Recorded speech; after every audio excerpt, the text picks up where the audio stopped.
Aerated liquids. They're great if you're relaxing in a spa or enjoying a beverage, or maybe both. But aeration in your piping system is another story.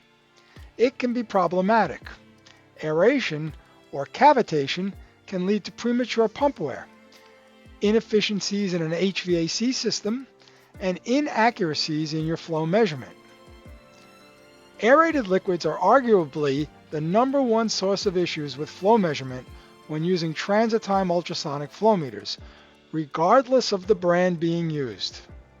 The reason for this is the vast difference in sonic impedance of air versus liquids. Sonic impedance is expressed as the sonic velocity of a medium times its density. Using water as an example, its sonic velocity is roughly 4.3 times higher than air, and its density is 800 times higher, making its acoustic impedance 3,500 times higher than air. It is this great difference that interferes with the proper flow measurement. When suspended in water, an air bubble creates a reflective boundary due to this impedance differential. The reflective intensity of any two mediums can be calculated with this simple equation based on the impedance values of each medium.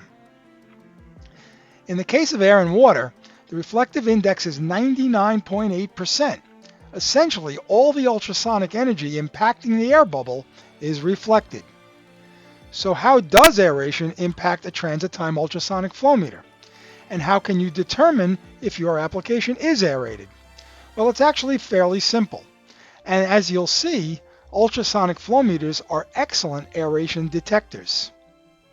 All transit-time flow meters, regardless of the manufacturer, measure flow by continuously transmitting an ultrasonic wave back and forth across the pipe, measuring the travel time in each direction. This process is completely independent of the application itself, including whether there is flow or not. The only thing that can interrupt this cycle is if the application conditions themselves were to change. If air bubbles were to suddenly appear in the flow stream, some of the ultrasonic energy would be reflected or scattered, resulting in a loss of signal amplitude. The amount of loss would be related to the quantity and distribution of the air bubbles. So let's take a look at the effects that air can cause on the sonic beam in real time with the help of an oscilloscope. In a typical liquid application, there is little to no air in the flow stream. The sonic signal wave shape you see here remains stable whether flow is present or not. If aeration is present, and at a reasonable level, some of the sonic energy is reflected, leading to signal loss. Since air bubbles are generally randomly dispersed, the signal amplitude will fluctuate depending on the amount of reflection taking place, as seen here. Under these conditions, better transit time meters will continue to operate. If aeration becomes very severe, a total loss of ultrasonic signal can occur, as seen here. This will lead to a failure indication by the flow meter. However, this is not a flow meter failure. It's an application issue. Once the aeration subsides, the flow meter will resume operation on its own. So let's take a look at how aeration manifests itself in an FS230 or FS220 flow meter. As you can see, we are currently not flowing in our application, so this will provide a good baseline view of operating conditions. We'll be able to see the effects by accessing the Diagnostic menu. From the main display, press the right arrow to enter the menu. You'll have to enter your passcode if need be. Now scroll down to Maintenance and Diagnostics and press the right arrow. Then scroll down to Diagnostics and press the right arrow. Now select Sensor. Scroll down once to Receiver Signal and press the right arrow. Now select the path you wish to observe. You'll now see your receive signal. This signal shape is textbook. Notice how stable it is and look at the amplitude of the leading edge baseline on this side of the signal. If the signal was to get weaker, the FS230 would automatically increase the gain and that would cause the baseline to appear fatter. From here, you can also observe signal strength by pressing the left arrow to exit the receiver signal screen and then select Exit. Now press the right arrow and now scroll down to select your path. Again, press the right arrow, and here you'll see the gain values, which are indicated by RX gain up and RX gain down, as well as the signal to noise ratio up and down. You'll want to take note of each of these values, remembering that these are the values you're getting at a zero flow condition. We're now ready to start flow and observe the effects of a flow condition and also an aerated flow condition. But there's an even simpler way to do this. Rather than having to scroll back and forth through the display to see the different values while we're changing our flow conditions, we can observe them all at the same time by using the FS230 utility. Let's take a look at that now. I've covered the FS230 utility in a series of videos that you can also find on my YouTube channel. Part 4 is the section that covers the diagnostic menu and the signal graph viewing. That's what we'll be doing here. So simply connect your FS230 meter to your PC with a USB cable and click on Setup, Communications. Make sure that you're looking at the correct COM port. Say OK, then use the Connection tab, click Connect, and say OK to that. And once that pop-up window goes away, you're connected to your FS230 flow meter. You can now come up to the diagnostic screen and look at the signal graph here. It'll take a second to populate. And now we can just simply move it into view with the dragger. And now you can see that we can see both the RX gain up and the RX gain down.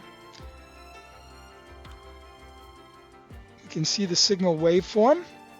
We can see our signal to noise ratios up and down. We can see our sound velocity.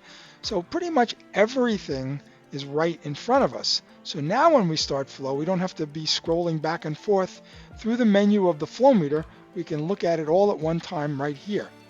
Another way you can look at that, if I exit out of this screen, I can also hit the drop down for diagnostics again, and this time select meter diagnostics. And again here, you'll see your RX gain up and down, your signal to noise ratios, and so forth. But you don't see your signal graph. So the previous screen is really a better choice. So I'm going to exit this. I'm going to go back to the signal graph. And then what we'll do is we'll start flow in the pipe. The point here is that on most applications, when you're flowing, there is no aeration present. And so there's no change to the signal graph. There's no change to its amplitude. The RX gain up and down stays essentially constant. Your signal to noise ratios stay essentially constant. And that's a sign of good liquid conditions that are not being affected by the presence of air bubbles. So we'll start some flow and we'll take a look at what happens. Okay, we've now got flow moving through our pipe. You could see that the flow velocity number has come up from 0. And you could see that our RX gain up and down haven't changed. They were 36.25. They're still 36.25.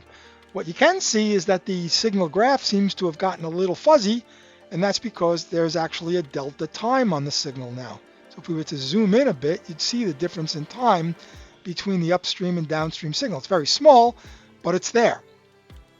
But you can also see that the signal graph has stayed constant and that our signal strength has stayed relatively constant. There has been very little change in the signal strength. You will always get some slight movement up and down due to the amplifiers and some slight movement in the RX gain, but for the most part it stays completely constant. Again, if we look at the amplitude of the signal relative to the baseline and just use that as a reference, we could see what our signal to noise ratio is and how that will start to change as we introduce air into the pipe. So let's introduce a little bit of air.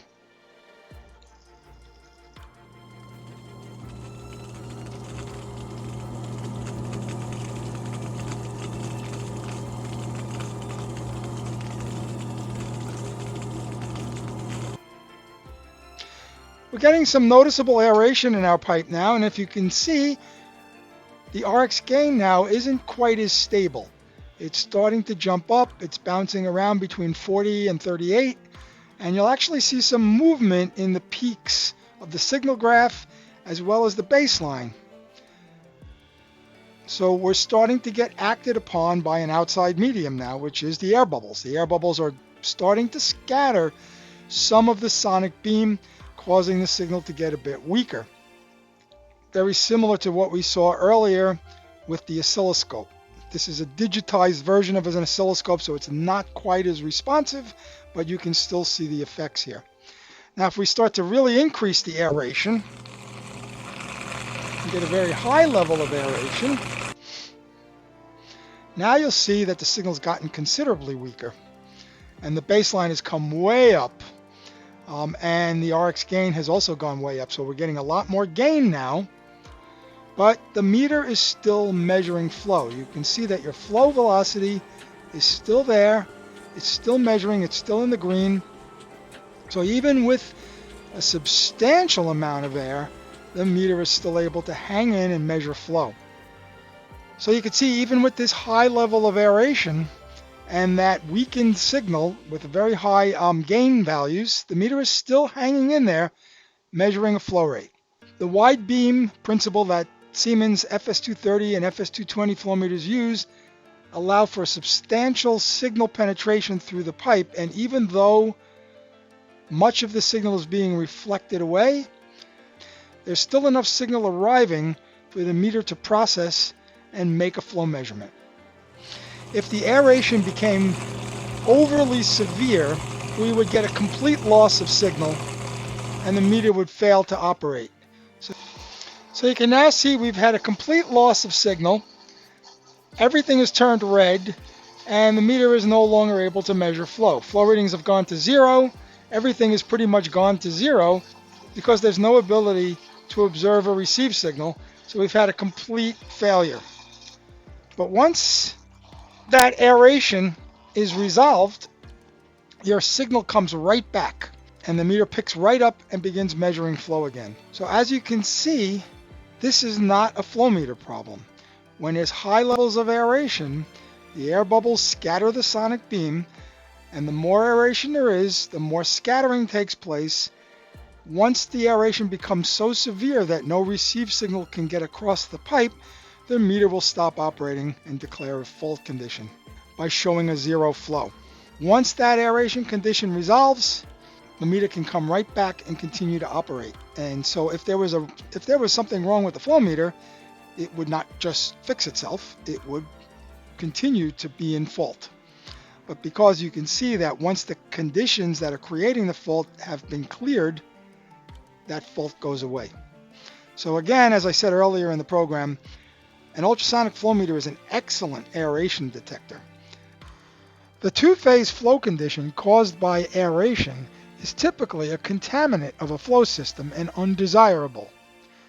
Aerated applications can impact many flow meter technologies, not just ultrasonic, and will lead to unstable and inaccurate flow measurement. Siemens FS230 and FS220 flow meters continue our legacy of wide beam transit time flow meters using the pioneering Lamb wave technology developed by our founders. It precisely matches your pipe's resonance and phase velocity to generate a strong, stable ultrasonic signal that is immune to levels of aeration as you just saw. Aeration that might be problematic for some meter types. So if someone tells you transit time ultrasonic flow meters are only for clean liquids, you can tell them, not mine, I use a Siemens transit time meter. Siemens, ingenuity for life.